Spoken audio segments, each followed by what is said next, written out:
It's Helly and welcome back to my YouTube channel. Last day we celebrated a 24-hour readathon on my book club, and make sure that you are joining my book club in case you are interested for future readathons or any future updates, because I keep posting in my book club about good reads, good deals and readathons all the time.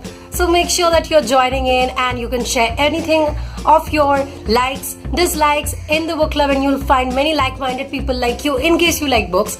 So make sure you join the book club, Helly's book club, in case you're interested. And getting back to the 24-hour readathon, something really bad happened to me. I just lost all the footage that I had vlogged about. I didn't really lose it. The footage was very unclear for some reason, so I had to reformat my phone, and now I'm shooting it on a brand new phone, sort of. Not really brand new, but this phone does not have any memory. It's become Ghajni. So anyway, coming back, I had decided to read 4 books. They are Neil Gaiman's Norse Mythology, Children of Blood and Bone, Ravi Bede's 7 Stories and Shape of Water. But did I stick to my TBR? No. I started the readathon with this book, Children of Blood and Bone by Tomi Adeyemi. Just look at this cover. This is one of the best covers that I've ever seen. Now, if you're wondering why the hair of this lady is white, it's because she's a Magi. And this tale is about a place in a far, far away land where people used to have magic. And those who can do magic, or rather could do magic, were able to control everybody else. They rose to power, and then they started abusing their power.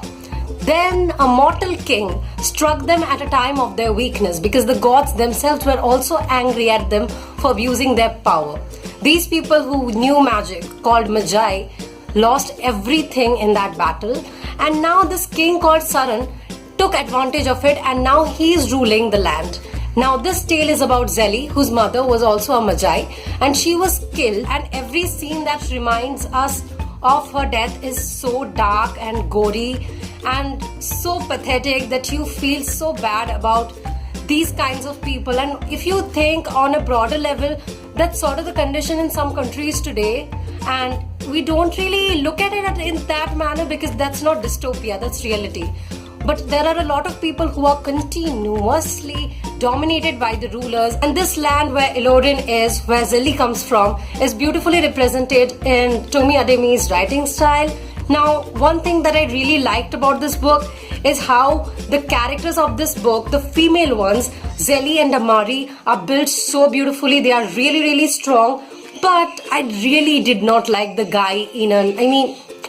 I felt that he does not really have a strong personality. He's way more deviated and influenced by his father than he should be, and maybe that's why I did not like Inan's character a lot. I don't think he should be a protagonist of this novel, but he is now the love interest of Zelly, and Zelly's brother Zain is the love interest of Amari, hopefully. I hope that they end up together. They look really cute. Zain is a much more strong character than Inan is, but Inan occupies a higher position in this book. Also, something that I did not like about this book is how it ends. Now, I know it's a series, and the series is called Legacy of Odisha. It's not our Odisha, by the way, of Bhubaneswar.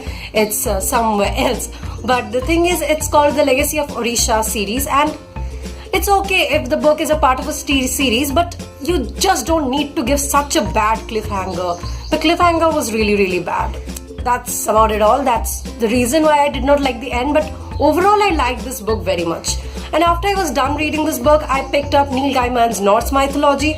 And with Norse Mythology, the thing is, you really delve deep into the world of the Norse gods, immortals, mortals, and I also read Valkyrie, that is a story by Amanda Hawking of the Valkyrie series. The first book is called Between the Blade and the Heart, and it was also really good. It was about Valkyries who slay immortals and send them to Valhalla, which is, I think, sort of their heaven. But overall, I really liked that book. And Norse Mythology, I had started reading Norse Mythology before that actually, but I could not finish it, so I started reading it again. And oh my god, Neil Gaiman's writing style is on point. Everything he writes is so realistic, and he has written it in a really simple language. I'd like to read out a little bit from the very first chapter so that you understand what's happening. Before the beginning, there was nothing. No earth, no heavens, no stars, no sky. Only the mist world, formless and shapeless, and the fire world, always burning. To the north was Nephilim, the dark world. Here 11 poisonous rivers cut through the mist, each springing from the stream well at the center of it all. The roaring maelstrom called Vledglir, something like that. So yeah, I know the pronunciations are really hard because it's Old Norse language, and I'm a literature student. I've studied a little bit about this language, and there are a lot of consonants which makes the pronunciation really hard. But I really loved this book. There were so many tales, and Neil Gaiman has made beautiful chapters, each chapter a beautiful tale from Norse mythology. And in case you are interested in mythology, this book will interest you so much, and it will just leave you very enchanted. I loved the character of Loki, even though Odin or Thor are comparatively more powerful in this book, but Loki is very, very intelligent, and somehow I felt that Odin and Thor, despite being probably more wise than him, are not really as clever as Loki. And Loki is one man whose character is just matchless, totally matchless. I wouldn't call him Krishna because even Krishna was not that cunning. I mean, he was really cunning though, but not as much as Loki. But I think I should not compare Norse and Hindu mythology. But somehow I also feel that all the mythologies are somehow related. When you read different mythologies, you realize that some characters match ditto with characters of other mythologies, and that is maybe because we are all of the same origin. That's something I really like thinking about. So overall, I think Norse mythology was the best read that I had during this 24-hour readathon. And after I was done with Norse mythology, I went to this girl's place, and I was supposed to stay there for 1 hour, but I had to stay for 3 because it started storming. Oh, it was so bad, and I was just stuck. I wanted to be back home because I did not carry the book with me there, and I was sitting there and chatting with auntie and uncle. But aunties and uncles ask you so many questions that at a certain point of time you just get irritated, and you're like, please chhede de maa khede bachi, and this is a Bengali expression for please leave me alone. And I was something like that. Then suddenly the storm completely stopped, and then I was back home, and then I started reading this book by Ravi Bedi, which was sent to me for review. And this is 7 stories. It is the 2nd edition, but I wouldn't say that it's absolutely perfect. The thing is, Ravi Bedi's writing style is beautiful, and he uses great words. He knows how to frame his sentences, and his works are very, very humorous. And I remember this one incident which was really interesting, and it hooked me on from the first chapter. And it was about how at airports people are charged for having large weights of bags, but not if they have a lot of weight in their belly, that is if they're very fat. And Ravi Bedi thinks that perhaps the extra load people carried in their bellies or elsewhere for that matter didn't concern them at all. I found this very humorous, and the whole book is very humorous overall, but the stories lack good endings. And when I'm reading short stories, I want good endings, because I want endings which will leave me like, oh, what was that? And there was only one story in this entire book which was like that, and that was Sevenwood. That story was amazing. It was so good. But the rest of them lacked that ending, and I think that if all the stories had such endings, then this book would have been so much better than it is right now. But overall, it was a good read, and it is a recommended read in case you want to start reading short stories, if you are a beginning reader, or in case you want to read some light reads or some reads that will improve your humor and vocabulary. And then after reading Ravi Bedi's book, I had dinner, I went to sleep, and I slept for about 5 hours, I guess. After that, I woke up in the morning at around 6, and then I started reading Shape of Water. But the language was so strong and I was sort of exhausted, so I could not really read a lot from this book. I started sleeping again. So I woke up and realized that this is not the book that I should be reading with such a loaded mind. I need a fresh mind to read this book. So I dropped it. And then I decided to go for a light read. I started downloading the Diary of the Wimpy Kid series, but for some reason it was not downloaded. I am pretty sure it was because of these problems in my phone that are arising ever since I updated my phone. Ever happened to you guys? I have no idea, but formatting your phone completely really sucks, and I've lost all old data. Anyway, coming back, then I decided to pick up Mukunda Rao's Shambhu Kurama, which is the collection of 3 short stories. This is how the book looks like, and I read recently about Draupadi in Palace of Illusions by Chitra Banerjee Divakaruni. Loved that book. One hell of a read, must read for everyone to know that story from the point of view of Draupadi.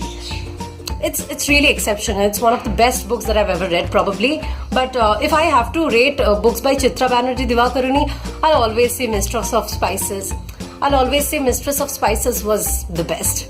But anyway, coming back to Shambhu Kurama, this is a collection of 3 stories, 2 from Mahabharata, 1 from Ramayana. The Mahabharata stories were better than the Ramayana one, maybe because I'm much more interested in Mahabharata. But there was nothing really special in these stories, nothing new. I already knew these things. And maybe he tries to look upon these things from a new perspective, but it did not really work out for me. In case you like good language, in case you like reading Mahabharata and stories from Mahabharata and Ramayana, you are going to love this book. But I have recently read a lot about Mahabharata and Ramayana, so everything I was just acquainted with it, so it was not new for me. But in case you want something new, something entertaining from mythology, then this book is the one you should be going for. So I ended up with 4 books, and I think that's a good deal. In my book club, a lot of you have read many books, and the average rate is 2 books per person, but I'm really happy for those who have read more or less books even, because it's all about reading books, right? Also, there's a good news for you guys who participated. Author Avishek Dey has decided that he's going to give away 2 copies of anthologies.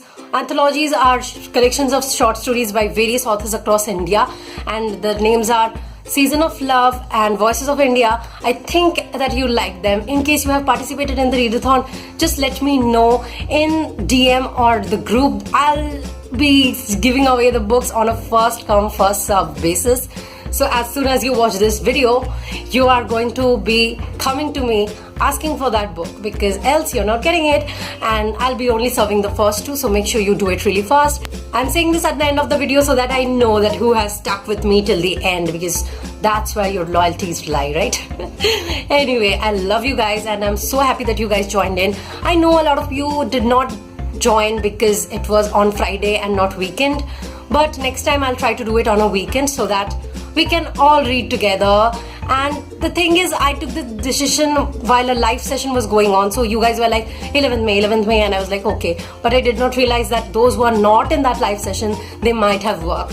So I did not realize it was a very impulsive decision, and after that I did not want to change the date. So yeah, that's pretty much why the date was 11th May, and I'm really sorry to all those who wanted to join but couldn't. But next time you're joining in, okay? And to a very amazing reading week. Best of luck, guys. And I hope you guys have a very amazing reading week ahead. I hope you guys enjoyed this video, and if you did, give it a big thumbs up. Don't forget to subscribe to my channel because I post every week. And till my next video, bye bye. Oh yeah, and comment below with how many books you read during the readathon, or during the week, or during the month. Anything. Just comment below with anything, because I love interacting with you guys. Okay, until my next video, bye bye.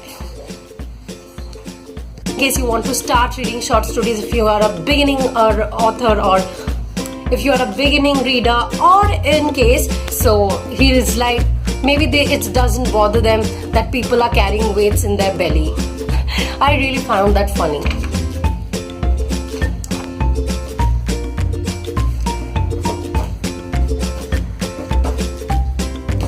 And this land, comprising of several cities including Lorin, where Helly comes from, is beautifully represented in Tomi Adeyemi's work. It's beautifully... Also something that I did not like this book. Also something that I did not like this about. And she was killed by this man. And she was killed by this ruler. And every scene that reminds it by the rulers and this land of Ellora and this land comprising of and this land comprising of several